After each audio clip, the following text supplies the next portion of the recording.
Hi, this is Sam Kotera here again with another Gain Grades video, and this is going to be the fourth installment of time management, and specifically we're going to be looking at energy, not time management, and how managing our energy can in effect give us more time and help us manage that time better.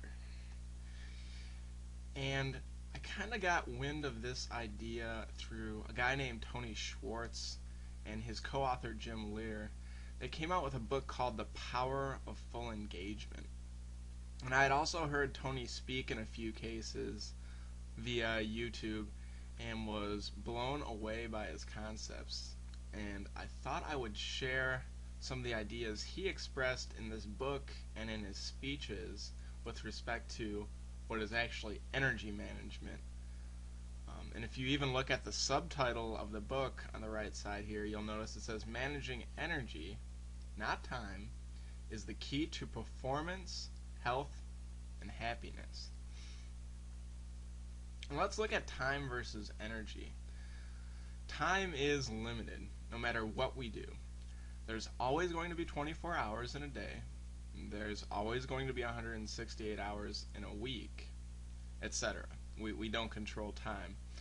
We can't control it because it operates outside of us.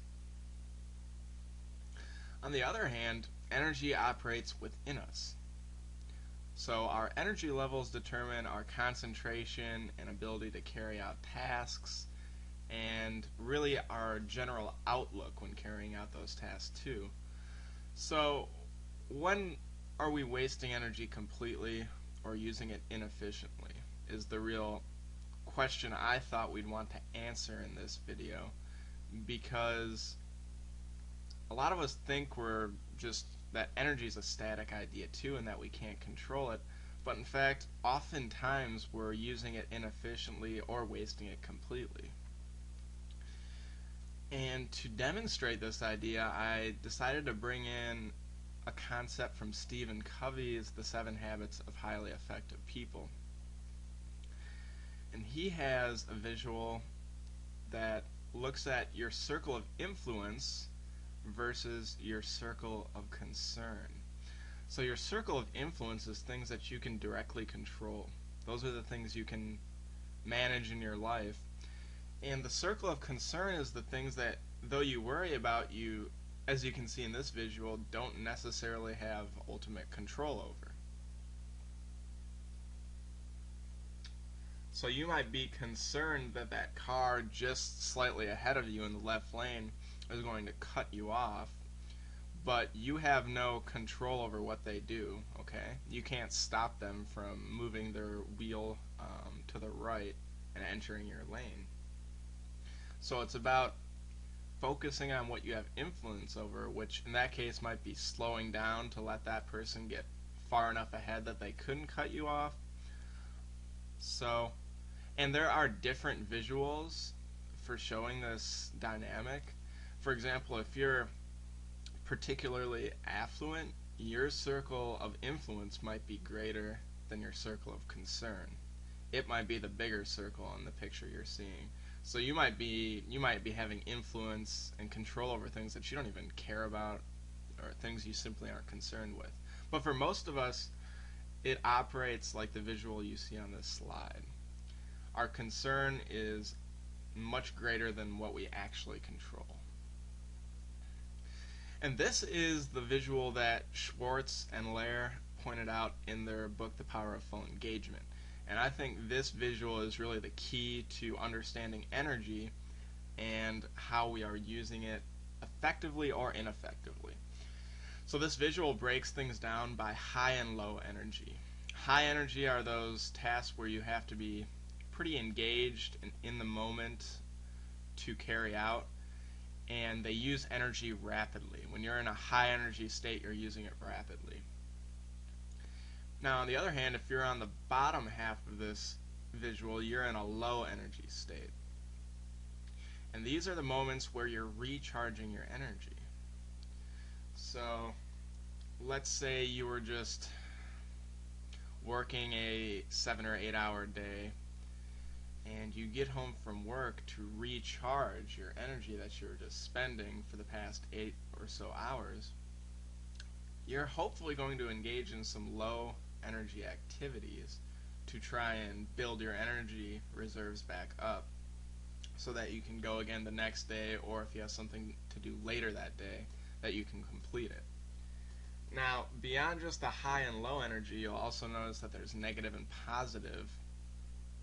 Negative being the left side of this visual, positive being the right side of this visual. So let's say you're using a lot of energy, you're in that high state, but you're using it negatively. So you've got just some examples in this top left box for that are anger, being anxious, defensive, fearful, or resentful.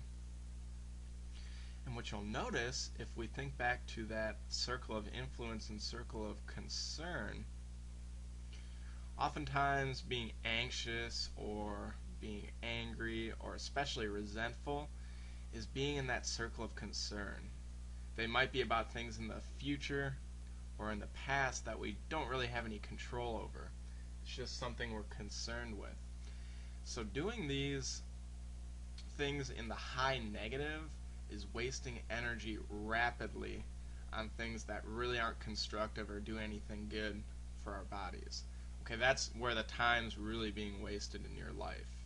If you get angry, if you get anxious, if you get defensive, if you get fearful, if you get resentful, and we all do, but if you do those to any sort of excessive extent, even just one of those, it can really be taking a cut into your time, energy, and resources in life. On the same token, if you look at the negative low, which would be where you're recharging potentially your energy, we have burnt out, defeated, depressed, exhausted, hopeless. And these are more root level states of feeling. You know, depression isn't just something, for some of us at least, it's not just something you feel depressed for 10 minutes and then you're fine the next, obviously. So these are more baseline feelings. And what they do is when you're in that recharging low energy state, they really slow down the process because they focus you on the negative. And if you look at that positive low, feeling tranquil, serene, relaxed, peaceful, mellow, things that would go along in this box are exercising, eating a meal, maybe listening to music, things of that nature. Those are the things that really help you recharge your batteries, so to speak, a lot faster. And when you get really good at managing your energy, you'll find that you can spend, an hour and a half at the max in a high positive state, and then just maybe even spend a few moments in that low positive state to recharge your batteries and be ready to focus yourself again for that next hour and a half. The reason I say an hour and a half is we go through these cycles, and Schwartz and Loehr talk about this too. We go through these cycles throughout the day of about an hour and a half. So focusing on anything longer than an hour and a half is when you start using your energy inefficiently again.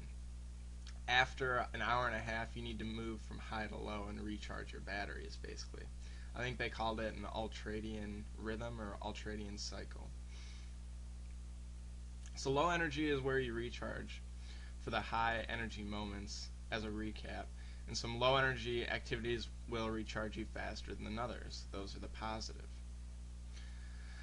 On the same token, the high positive energy connects to constructive tasks you are completing in life, and the high negative energy, as said earlier, usually connects to a waste or poor use of your energy.